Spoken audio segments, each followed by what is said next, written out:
আসসালামু আলাইকুম। আজকে আমরা মেকানিক্স অফ মেশিনারি 2 সুপারভাইজিং কোর্সের সেকেন্ড ক্লাস নিতে যাচ্ছি। ঠিক আছে? যারা ফার্স্ট ক্লাস দেখেন নাই তারা অবশ্যই ফার্স্ট ক্লাসটা দেখে আসবেন, ইউটিউবে দেওয়া আছে। তো এখন দেখেন, আজকে আমরা যে জিনিসটা পড়বো সেটা হলো velocity ratio of compound belt drive. আমরা লাস্ট ক্লাসে একটা সিম্পল বেল ড্রাইভ নিয়ে বা বেল পুলির ম্যাথ একটা করছিলাম। আজকে একটা কম্পাউন্ড পুলির সূত্র প্রতিপাদন করব। ঠিক আছে? যেমন দেখেন, এখানে হলো এই একটা পুলি, আহ, এই যে একটা পুলি, এই পুলিতে একটা বেল্ট লাগানো, যেটা হলো এই যে ছোট পুলি যেটাকে 2 নাম্বার দ্বারা আমরা ডিনোট করছি, সেটার সাথে বেল্টের সাহায্যে ট্রান্সমিশন হচ্ছে। আবার এই ছোট পুলির সাথে একটা বড় পুলি লাগানো, যেটাকে আমরা 3 নাম্বার দ্বারা ডিনোট করছি, এই যেটা, হ্যাঁ, বাইরেটা। তো যদি এটা ক্লকওয়াইজ ঘুরে, তোমার ছোট পুলিও মানে 2 নাম্বার পুলিও কিন্তু ক্লকওয়াইজ ঘুরবে। আর যেহেতু 2 নাম্বার পুলির সাথে 3 নাম্বার পুলি লাগানো, সেহেতু 3 নাম্বার পুলিও ক্লকওয়াইজ ঘুরতে থাকবে।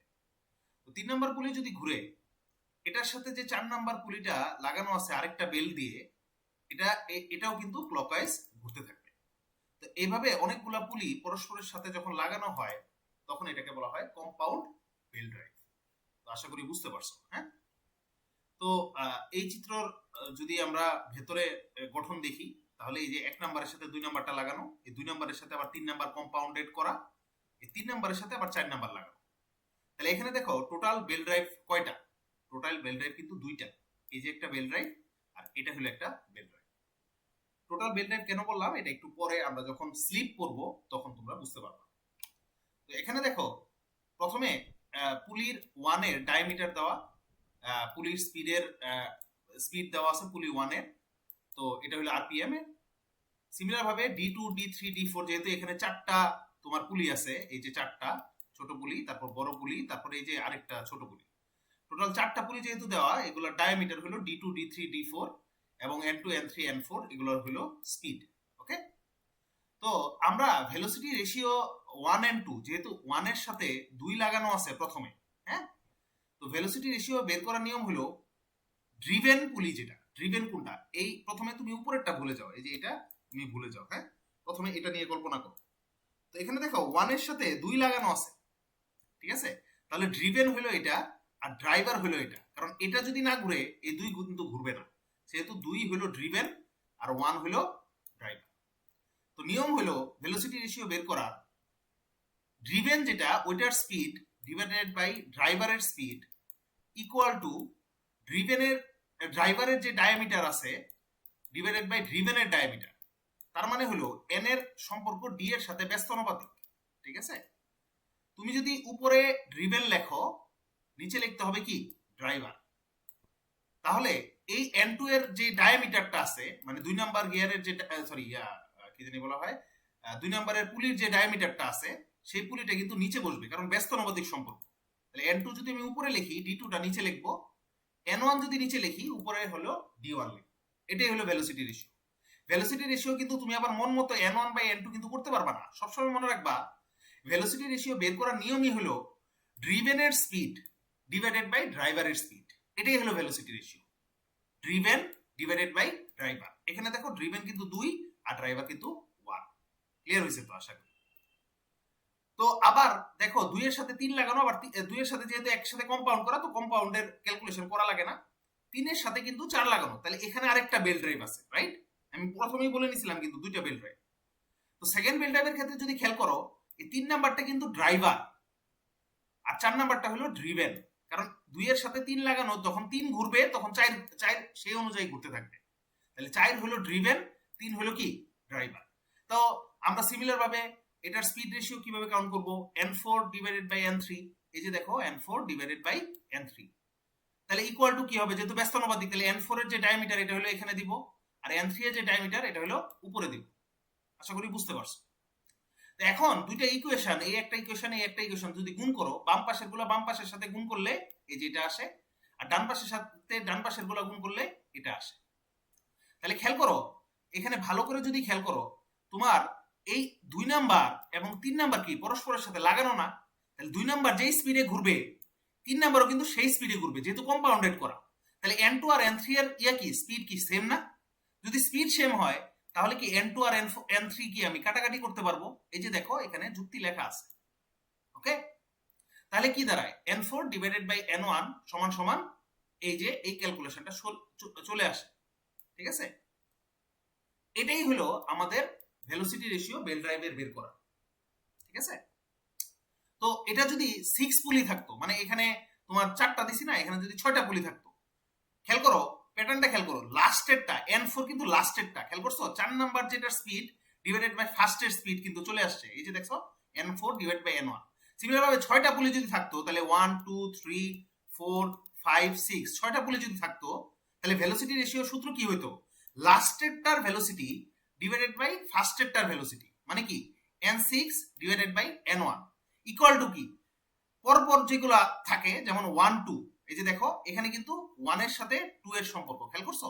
বা তুমি যদি উল্টা ভাবে মনে রাখো 1 3 এভাবে দেওয়া, আবার কি জোরগুলা নিচে দেওয়া 2 4, সিমিলার ভাবে তাহলে আমরা 1 3 এবং 5 তিনটা পুলির যে ডায়ামিটার আছে, আমি কিন্তু 6 পুলির ক্ষেত্রে বলতেছি, হ্যাঁ, তখন ওগুলা ডায়ামিটার উপরে দিবা, আর যে 2 4 6 এগুলো যে জোর ভ্যালুগুলা এটা হলো নিচে দিবা। আমি কিন্তু এটা কোনো সূত্র প্রতিপাদন করিনি, আমি কিন্তু তোমাকে কোশ্চেনে জিজ্ঞেস করবো এভাবে, write down the velocity ratio of a compound belt drive for 4 pulley, তখন কিন্তু এতটুকু করলেই তোমাদের কাজ শেষ। আর যদি তোমাদের আমি কোশ্চেনে বলি যে 6 পুলি, তখন এতটুকু তো তুমি করবাই, পরে লাস্টে এই লাইনটা লিখে দিবা। আমি একটু আগে যে নিয়মটা বললাম এটা হলো মনে রাখার কৌশল, আর কিছু না কিন্তু। ওকে, আশা করি বুঝতে পারছো কোশ্চেনটা। ওকে, তো এটার একটা ম্যাথ আমি তোমাকে দেখাবো। তো ম্যাথ দেখানোর আগে আমরা আগে স্লিপটা বুঝি। ওকে, তারপর আমরা ম্যাথ দেখব। স্লিপ কি? স্লিপ কিছুই না, আমরা যখন ইয়াগুলো চালাই তখন এই যে বেলটা যেটা থাকে সেই বেলটা যদি ঢিলা হয় বা বেলটা যদি ভেজা হয় বা যদি মনে করো অতিরিক্ত লোড বহন করে, তখন কিন্তু এই বেলটা স্লিপ করে, মানে কি সরে যায় বা বেঁকে যায়। মানে এই যে দেখো এখানে কিন্তু একটা চিত্র দেওয়া আছে, সেই চিত্রের মধ্যে এই বেলটা কিন্তু কি হবে, স্লিপ খেয়ে দেখবা ডান পাশে সরে গেছে। ঠিক আছে, এটাকে বলা হয় স্লিপ, আর কিছু না। তো এখানে দেখো আমাদের যদি আমরা দুইটা ড্রাইভ কল্পনা করি, হ্যাঁ, কয়টা ড্রাইভ কল্পনা করি, দুইটা ড্রাইভ কল্পনা করি, তাহলে S1টা হলো প্রথম ড্রাইভের, S2 হলো দ্বিতীয় ড্রাইভ। কিছুই না, আমাদের যে অ্যাকচুয়াল ভেলোসিটিটা আছে, আমরা তো ভেলোসিটি বের করার সূত্র তো আমরা জানি পাই ডিএন বাই 60, তাই না? তো এই পাই ডিএন বাই 60 কখন, যখন আমাদের কোনো স্লিপ হবে না। এখন যদি ইনকেস স্লিপ হয় তাহলে স্লিপের ভেলোসিটিটা তো তোমাদের কাউন্টে আসবে না, আসবে না।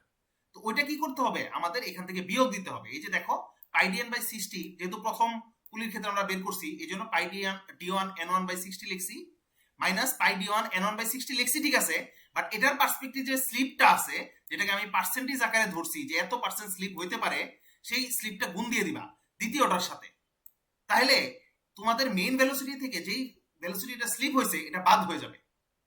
তাহলে কোনটা আসলো, এই যে দেখো পাই ডি1 n1 বাই 60 যদি আমরা কমন নেই তখন 1 মাইনাস s1 বাই 100 চলে আসে। এখানে অবশ্যই খেয়াল রাখতে হবে s1 এর মান কিন্তু পার্সেন্টেজে দেওয়া থাকবে কোশ্চেনে। ওকে, সিমিলার ভাবে আমরা যদি ফলোয়ারের ক্ষেত্রে হিসাব করি, এই ফলোয়ার তো বুঝছো, একটা হলো ড্রাইভার, একটা হলো ড্রিভেন, এটাকে বলা হয় ড্রাইভার, আর এটা হলো ড্রিভেন বা ফলোয়ার। ঠিক আছে, এই যে মনে আছে প্রথম ক্লাসে আমি দেখাইছিলাম। ওকে, তো সিমিলার ভাবে ফলোয়ারের ক্ষেত্রে আমি সিমিলার ভাবে বের করতে পারি, তাই না? ফলোয়ারের ক্ষেত্রেও সিমিলার ভাবে পাই ডি2 n2 সমান কি v minus v into s2 by 100, এখানে v কমন নিলে 1 মাইনাস s2 বাই 100 চলে আসে, তাই না?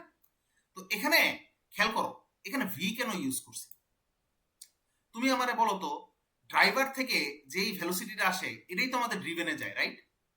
তাহলে ড্রিভেনের ক্ষেত্রে এটা কি আলাদা ভেলোসিটি হবে নাকি ড্রাইভারের ভেলোসিটিটাই আমরা কাউন্ট করব? যদি ড্রাইভারের ভেলোসিটি আমরা কাউন্ট করি, এর জন্য আমরা ড্রাইভারের ভেলোসিটিটা ভি ধরে নিছি ফলোয়ারের ক্ষেত্রে, দ্যাটস ওয়াই এখানে ভি দেওয়া। আবার ভাইবো না যে স্যার কি পড়াচ্ছে, হ্যাঁ? তাহলে ভি মাইনাস ভি ইনটু, যেহেতু ফলোয়ারের ক্ষেত্রে স্লিপ হইতে পারে, তাহলে কি s2 ডিভাইডেড বাই 100, তাহলে ভি যদি কমন নেই 1 মাইনাস s2 ডিভাইডেড বাই 100, তাহলে আমাদের যে অ্যাকচুয়াল ভেলোসিটি পাই d2 n2 divided by 60 equal to কত আসে, আগের ভেলোসিটি থেকে স্লিপের পার্সেন্টেজটা বিয়োগ দিলাম। তাহলে এখন দেখো এই যে ভি এর মানটা আমি যদি এখানে বসাই দিই, এই যে একটু আগে আমরা ভি এর মান পাইছি পাই d1 n1 by 60 into 1 minus s1 by 100, এই ভ্যালুটা আমি এখানে বসাই দিছি।